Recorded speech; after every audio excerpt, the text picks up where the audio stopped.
요즘 들어 왜 이렇게 몸이 안 좋지? 요새 확 늙은 것 같아. 이런 생각이 드시나요? 그 원인은 몸에 숨어 있는 염증일지도 모릅니다. 우리 몸에 웅크리고 있는 작디 작은 염증이 여러분의 주름과 처진 피부, 비만과 각종 질병의 원인일 수 있답니다. 숨은 염증은 만성염증이라고도 하는데 자각 증상이 거의 없습니다. 우리가 알아차리지 못하는 사이 서서히 증식하고 몸 여기저기로 이동해 나쁜 짓을 하는 것이지요. 염증은 처음에 작은 불씨 상태로 존재하지만 점차 확산되면서 손 쓸 수 없을 정도로 큰 불이 됩니다. 그것이 바로 노화와 질병입니다.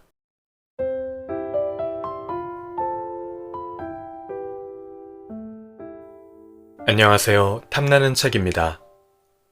오늘 소개할 책은 명의가 알려주는 염증 제로 습관 50, 지은이 이마이 가즈아키, 출판사는 시그마 북스입니다.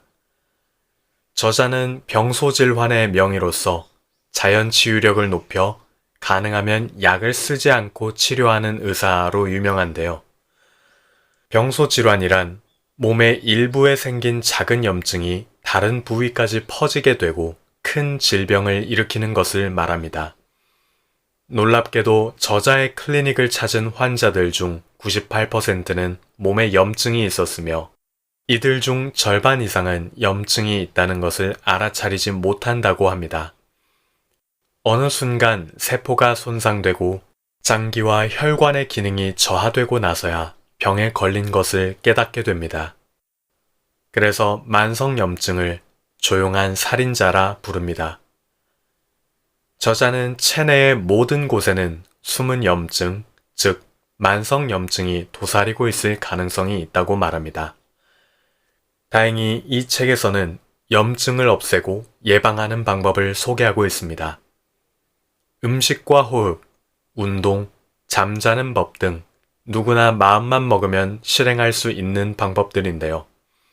지금 바로 알아보도록 하겠습니다.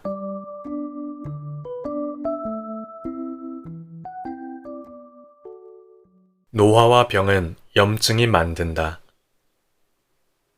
염증이라고 하면 어떤 상태가 떠오르시나요?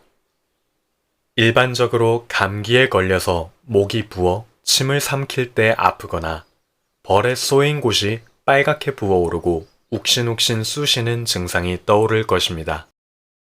이런 증상은 당시에는 괴롭지만 대부분 일시적이어서 시간이 지나면 서서히 가라앉고 원상태로 돌아오지요.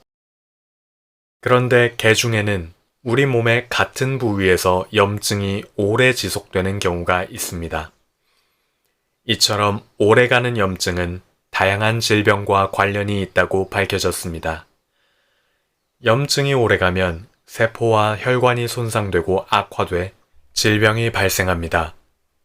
오래 계속되는 염증은 우리 몸 어디서나 생길 수 있고 다양한 질병의 원인으로 작용하지요. 예를 들어 암, 심근경색, 뇌경색, 치매, 당뇨병 등 생활습관병과 간염, 천식, 류머티즘성 관절염, 궤양성 대장염, 아토피 피부염, 우울증 같은 질환은 만성염증에 기인한다고 볼 수 있습니다. 또 만성염증은 노화와도 관련이 있습니다. 요즘 좀 늙었나 봐 라는 느낌이 든다면 몸에 염증이 생겼다는 신호일 수 있습니다. 염증이 계속되어 피부 세포가 손상되면 기미와 주름이 생기거나 피부가 처지기 시작합니다. 두피에 지속적으로 염증이 발생하면 탈모와 흰머리가 생길 수도 있지요. 나이가 들어서 어쩔 수 없는 증상인 줄만 알았는데 사실은 염증으로 노화가 가속되어 생긴 것일 수 있다는 말입니다. 금방 낫는 염증과 몸을 계속 괴롭히는 염증. 감기에 걸려 목이 아프거나 벌레에 물려서 붓는 등 일시적으로 발생하는 염증을 급성염증이라고 합니다. 감기로 열이 나는 것도 발목을 삐어서 환부가 붓고 아픈 것도 급성 염증 증상의 일종이지요. 왜 이런 염증 증상이 생길까요? 그것은 바로 우리 몸에 침입한 세균이나 바이러스, 독소 같은 이물질을 퇴치하고 손상된 세포를 복원하기 위해서입니다. 따라서 손상된 세포가 나으면 염증도 가라앉습니다.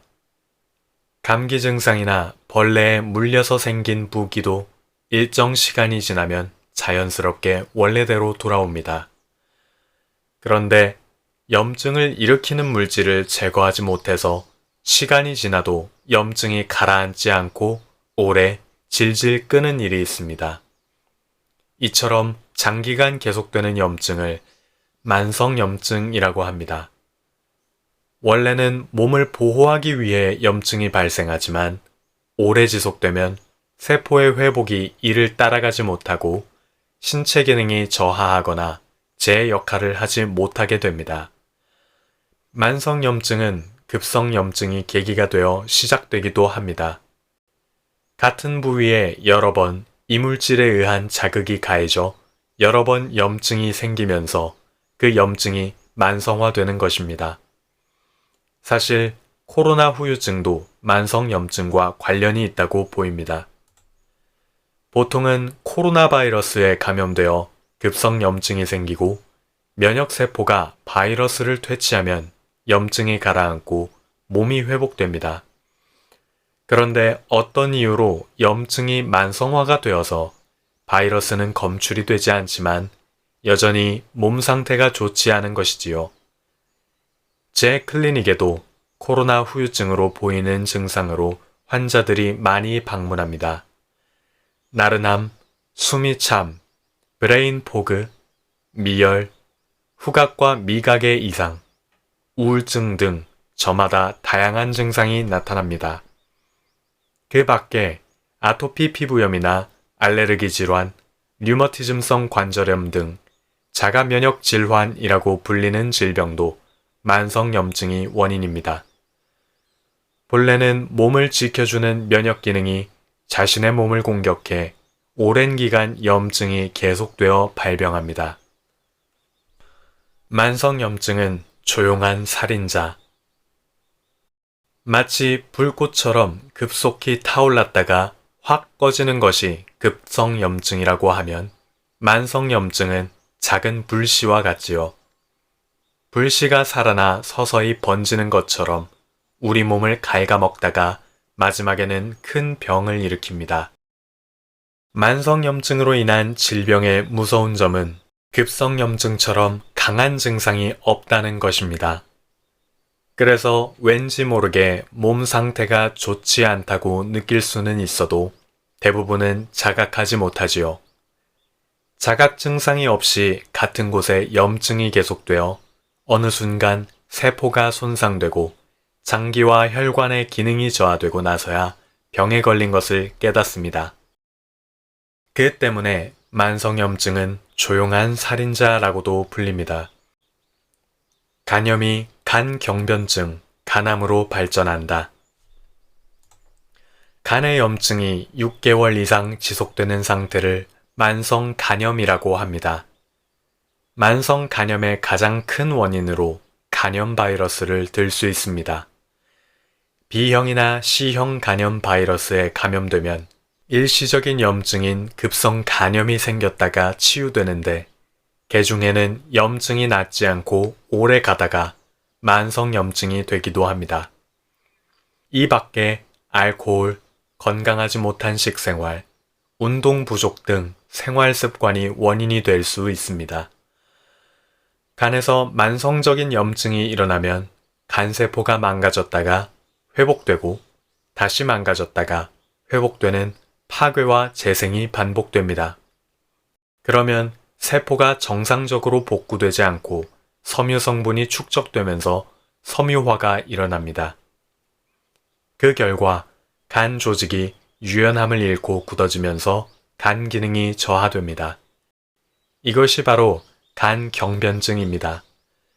간경변증이 되면 간암에 걸릴 확률이 높아진다고 밝혀졌습니다.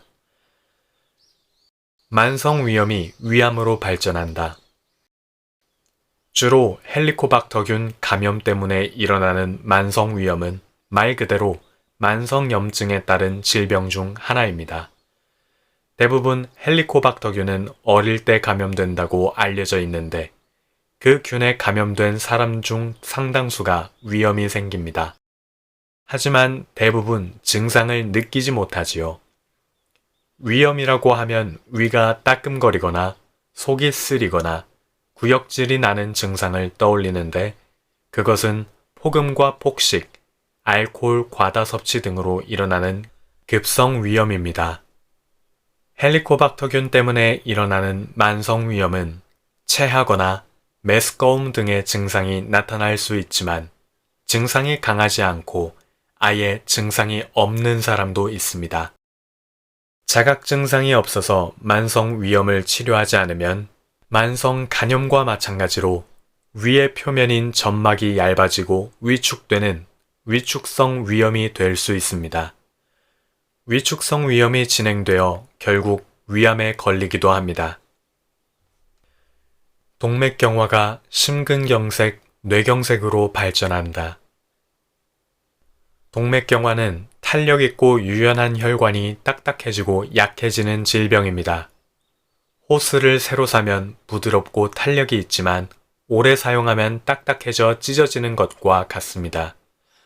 과거에는 혈관 속에 과도한 지방이 쌓이는 것을 원인으로 생각했지만 최근에는 만성염증이 동맥경화 발병 또는 악화와 관련이 있다는 사실을 알게 되었습니다. 내장지방형 비만 등으로 혈관에 만성염증이 생기면 혈관벽이 손상되어 거기에 콜레스테롤이 침입합니다. 그러면 이를 제거하기 위해 백혈구들이 모여서 콜레스테롤을 해치우지요. 그 결과 콜레스테롤을 먹고 죽은 백혈구의 사체와 남은 콜레스테롤이 쌓여 혈관벽에 혹이 생깁니다. 이때 혈관 섬유화도 일어나 혈관이 딱딱해지면서 탄력을 잃습니다. 만성염증이 계속되면 혈관에 생긴 혹이 커지고 동맥경화가 진행됩니다.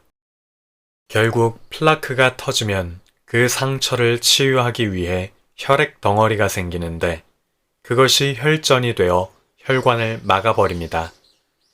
이 상태가 심장에 생기면 심근경색이 되고 뇌에서 생기면 뇌경색이 됩니다.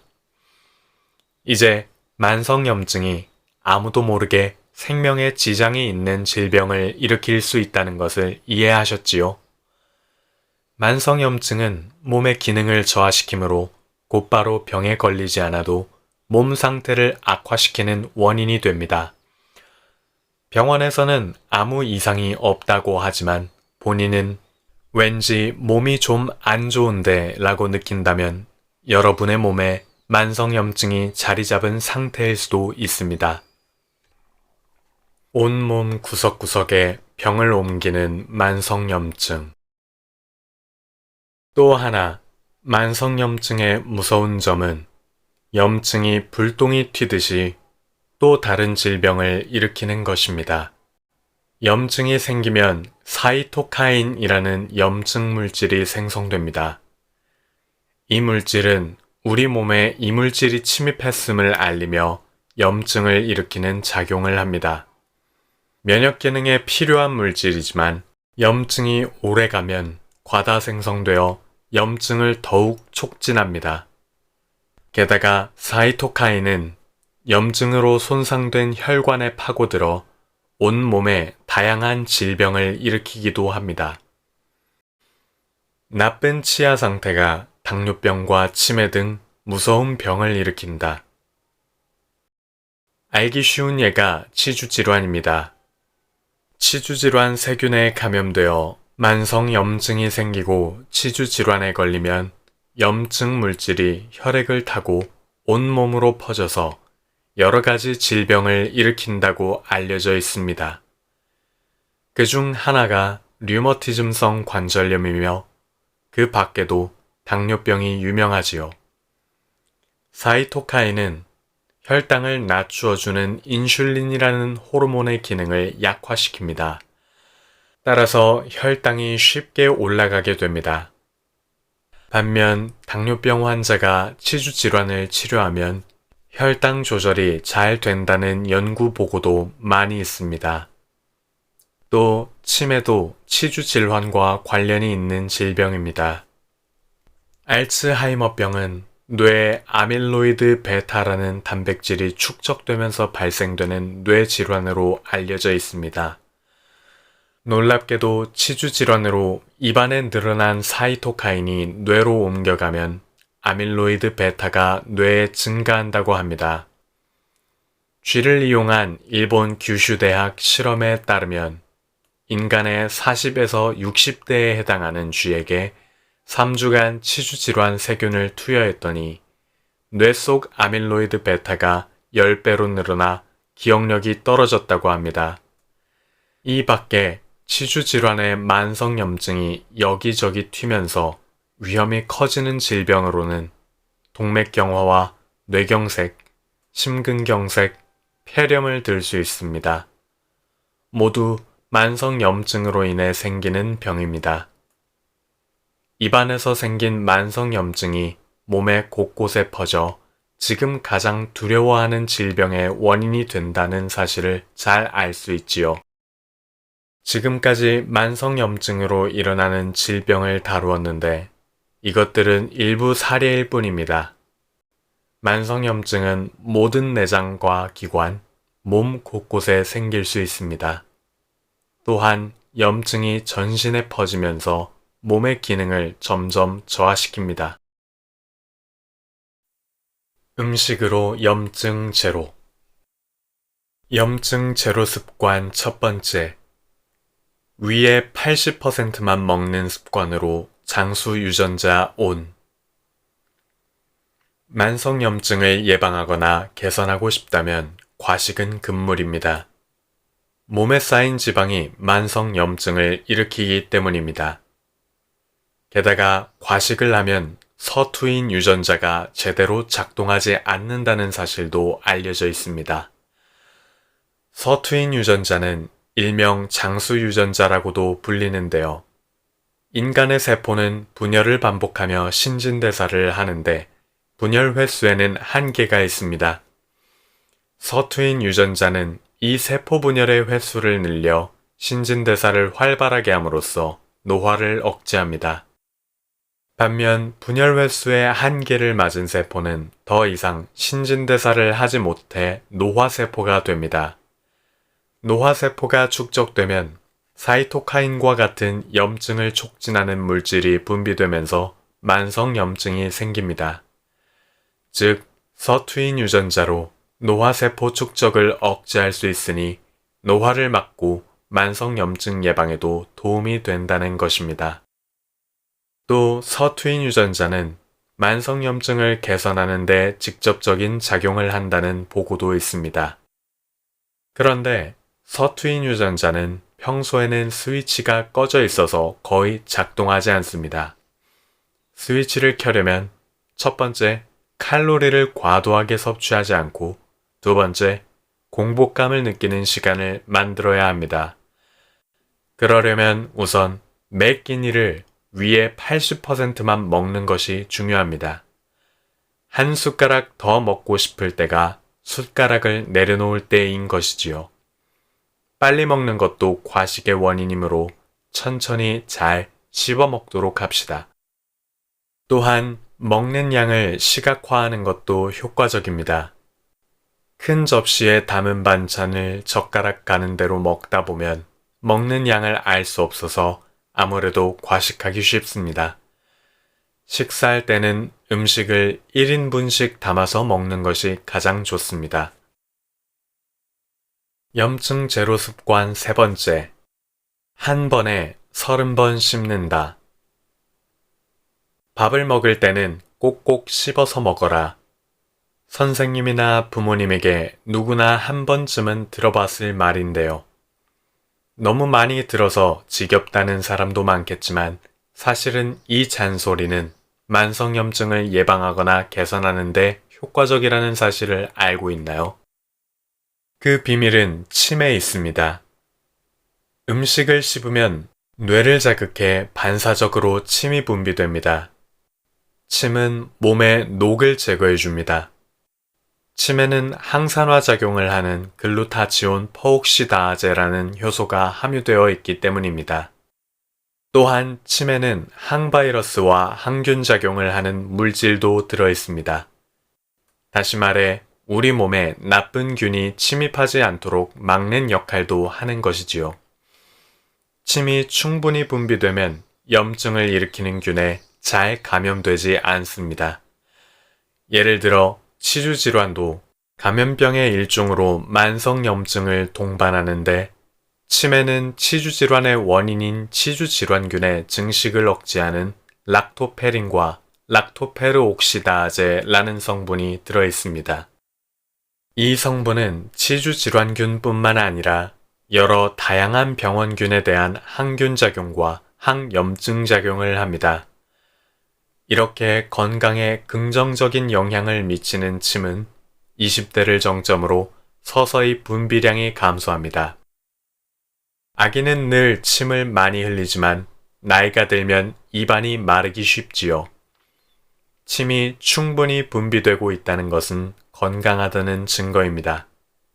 매번 식사할 때 한 입에 30번 씹는 것을 기준으로 침이 분비되는 것을 의식해 봅시다. 염증 제로 습관 5번째. 밥은 마지막에 먹는다. 먹는 순서 다이어트.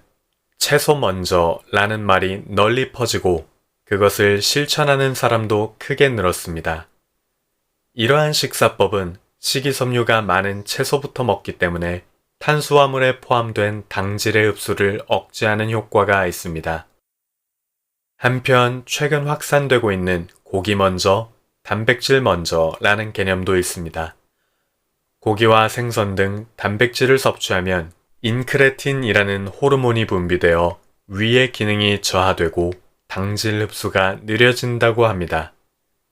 즉, 채소 먼저와 고기 먼저 모두 혈당치가 급격히 상승하지 않게끔 해 최종 당화산물의 증가를 억제하고 인슐린이 과다 분비되어 지방이 쌓이는 것을 예방하는 효과를 기대할 수 있습니다. 그렇다면 결국 무엇이 더 좋을까요?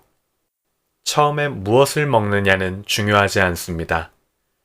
가장 중요한 것은 탄수화물을 나중에 섭취하는 것입니다. 무엇을 먼저 먹을지 고민하지 말고 탄수화물을 마지막으로 먹는 습관을 들입시다. 어떤 연구에서는 가장 처음에 채소만 먹는 것보다 채소와 함께 단백질과 지방을 섭취하는 것이 식후 혈당 상승을 억제하는 효과가 크다는 결과가 나왔습니다. 채소와 고기 중 어느 것을 먼저 먹을지는 너무 구애받지 않아도 괜찮습니다. 다만 그때 천천히 먹는 것이 중요합니다. 빨리 먹어버리면 모처럼 먹는 순서를 궁리해도 혈당이 급상승하기 쉽지요. 또 처음에 먹는 채소도 당질이 적고 식이섬유가 많은 것이 좋습니다. 옥수수나 고구마류, 연근, 호박 등에는 당질이 많으니 그보다는 양배추 등의 잎사귀, 토마토, 피망, 브로콜리 외에 버섯이나 해초 등을 선택하면 좋습니다. 염증 제로 습관 9번째. 장부터 건강해지는 뼈 수프. 장에 나쁜 음식이나 스트레스로 인해 장관점막이 염증을 일으켜 색이 쉬워진 상태를 새는 장 증후군이라고 합니다. 영어로 leaky gut syndrome이라고 하는데 여기서 leaky는 액체가 샌다는 뜻으로 장에서 액체가 새어나오는 것을 말합니다. 손상된 장에서 염증을 유발하는 물질이 새어나와 전신에 염증이 발생하는 것입니다. 별것 아닌 것 같지만 몸 상태가 나른하거나 식욕부진, 고혈압, 암 등을 일으킬 수 있으니 절대 과소평가해서는 안 됩니다. 장 상태를 개선하려면 음식도 중요합니다. 저는 여기서 뼈 수프를 추천합니다. 뼈 수프는 고기나 생선뼈, 여기에 껍질도 포함해 통째로 육수를 낸 국물을 말합니다. 평소 무심히 버리는 뼈와 껍질, 하지만 사실 그것은 아미노산, 칼슘, 콜라겐 등 비타민과 미네랄이 듬뿍 들어있는 슈퍼푸드인 것입니다. 소고기는 소꼬리, 돼지고기는 족발, 닭고기는 닭날개 부분을 추천합니다. 생선은 머리째 사용합시다. 젤라틴을 많이 섭취할 수 있습니다. 겨울철에는 다양한 재료를 넣어 끓이는 탕 요리도 좋지요. 마지막에 밥을 넣고 졸여서 먹으면 장에 유익한 영양을 골고루 섭취할 수 있습니다. 호흡으로 염증 제로. 염증 제로 습관 18번째. 만병의 근원인 입 호흡. 왜 입 호흡이 나쁜가 하면 몸의 방어 기능이 떨어지기 때문입니다. 코는 공기를 몸에 흡수할 때 공기청정기 역할을 합니다.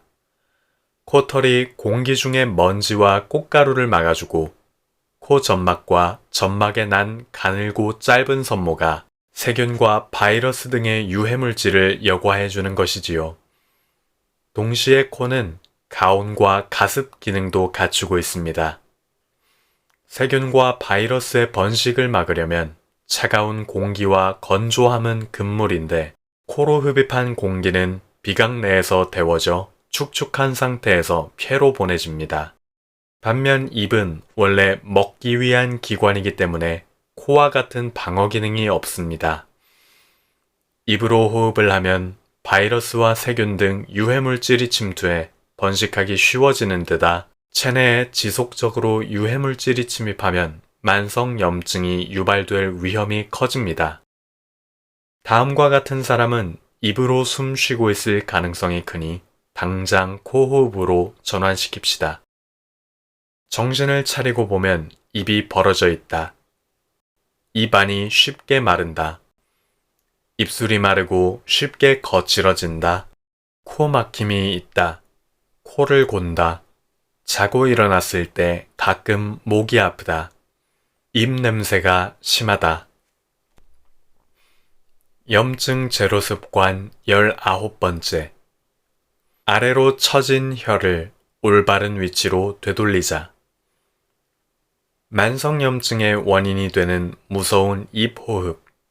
그런데 왜 입으로 호흡하게 되는 걸까요? 그것은 혀의 위치와 연관이 있는데 혀의 위치가 잘못되면 입 호흡이 되기 쉽습니다. 먼저 자신의 혀 위치를 확인해 봅시다. 입을 다물었을 때 혀는 어디에 있나요? 만약 혀 끝이 윗니나 아랫니 뒤에 붙어 있거나 아무데도 닿지 않고 허공에 떠 있는 상태라면 혀의 위치가 잘못된 것입니다. 주로 나이와 근력 저하 때문에 혀가 축 처져서 아래로 처진 혀가 된 것으로 보입니다. 혀의 무게는 약 150g 정도로 두툼한 스테이크 정도입니다. 그래서 혀가 처지고 아래턱에 힘이 가해지면 자연스럽게 입이 벌어지지요.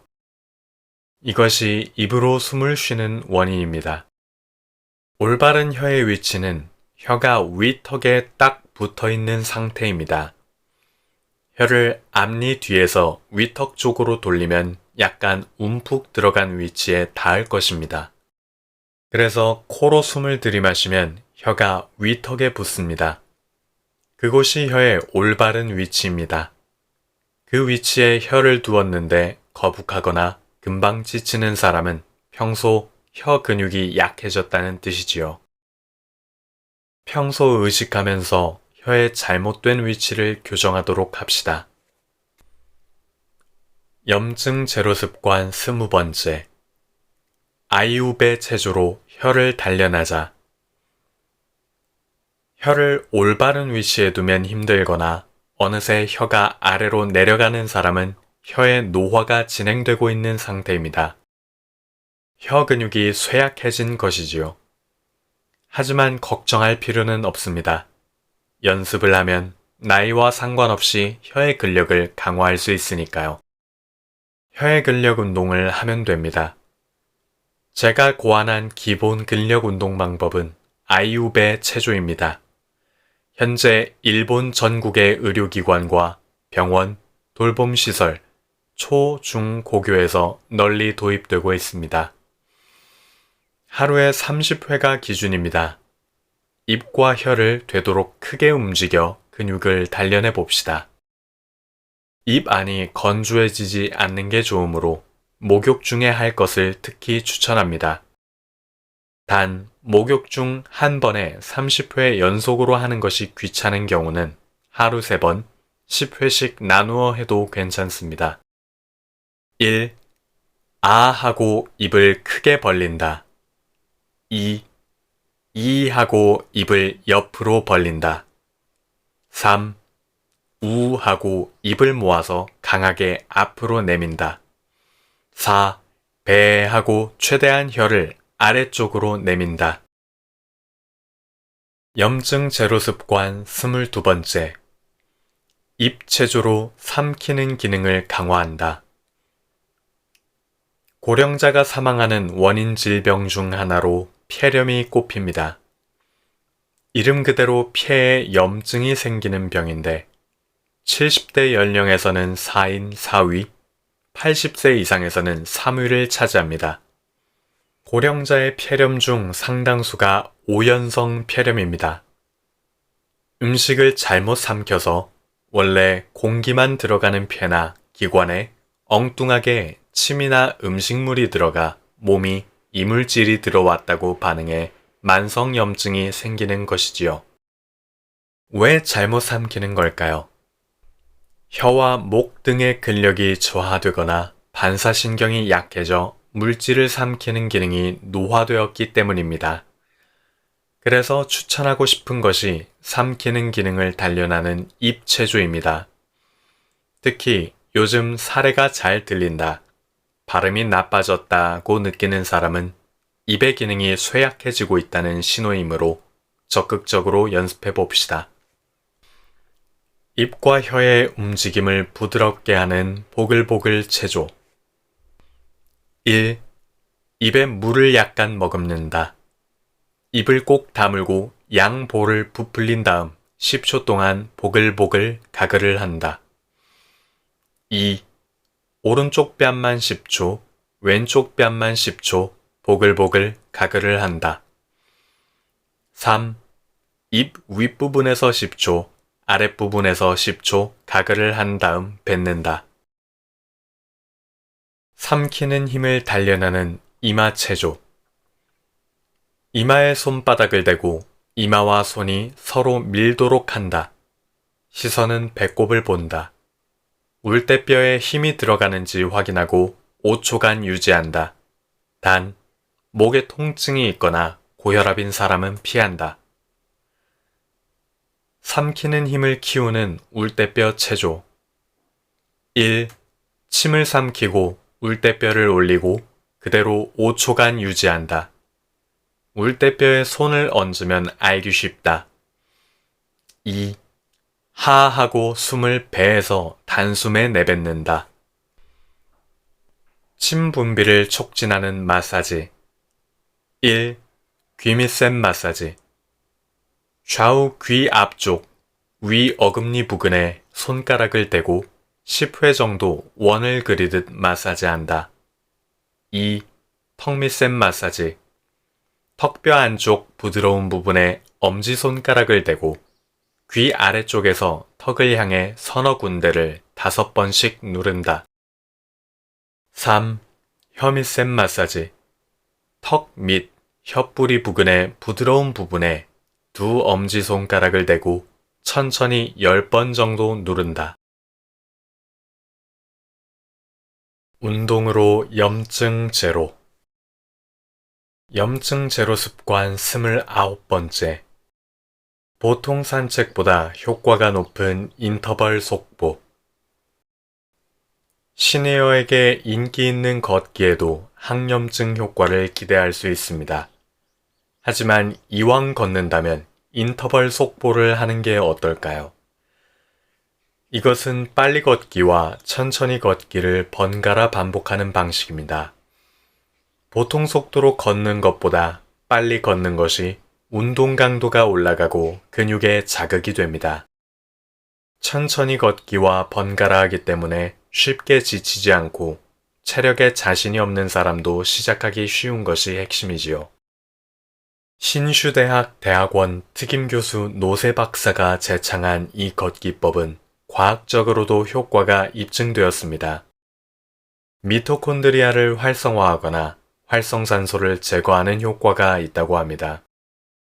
근력 향상과 비만 해소, 생활습관병, 우울과 불면, 무릎 등 관절통의 개선, 인지기능 향상 등의 효과도 있습니다. 인터벌 속보 3분간 빨리 걷기와 3분간 천천히 걷기를 한 세트로 해서 5세트 실시한다. 주 4회 이상을 목표로 하자. 빨리 걸을 때 걷는 방법. 시선은 25m 앞, 약간 아래를 바라본다. 등을 곧게 펴고 가슴을 편다. 팔꿈치를 90도로 구부려 뒤로 당기듯 움직인다. 되도록 보폭을 크게 잡고 발 뒤꿈치부터 착지해 발가락으로 지면을 밀어내듯이 걷는다. 대화를 하면 힘든 정도의 속도로 시행한다. 수면으로 염증 제로. 염증 제로 습관 38번째. 마우스 테이프로 수면의 질을 향상시킨다. 입 호흡은 우리 몸에 해롭기 때문에 코 호흡으로 전환해야 합니다. 하지만 잠든 상태에서는 입이 저절로 벌어지는 사람도 상당히 많습니다. 누운 상태에서 입을 벌리고 있으면 혀가 목구멍으로 떨어져 버립니다. 게다가 잠을 자면 혀 근육의 긴장이 느슨해져서 불필요하게 기도를 압박합니다. 그러면 호흡이 어려워져서 코를 골거나 기도가 완전히 막혀 무호흡 상태가 됩니다. 그러면 아무리 많이 자도 피로가 풀릴 리가 없습니다. 아침에 일어나면 목이 아프거나 자주 코를 고는 사람, 7시간을 자도 개운치 않은 사람은 자고 있을 때 입으로 호흡하고 있을 가능성이 큽니다. 이런 사람은 자고 있을 때도 입이 벌어지지 않도록 입술에 붙이는 마우스 테이프를 이용해 봅시다. 마우스 테이프 붙이는 법. 5cm 정도 자른 테이프를 입술 중앙에 세로로 붙여 입이 벌어지지 않도록 고정하고 잔다.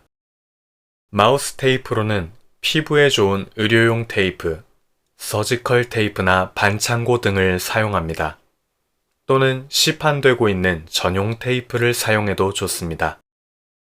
수면 중 입 호흡을 개선하면 숙면을 취할 수 있을 뿐만 아니라 감기에 잘 걸리지 않고 코골이가 줄어듭니다. 또 밤에 화장실을 가기 위해 잠에서 깨는 것도 방지하고 피부가 깨끗해지는 효과도 기대할 수 있습니다. 지금까지 명의가 알려주는 염증 제로 습관 50 일부를 낭독해 드렸습니다. 끝까지 함께 해주셔서 감사합니다.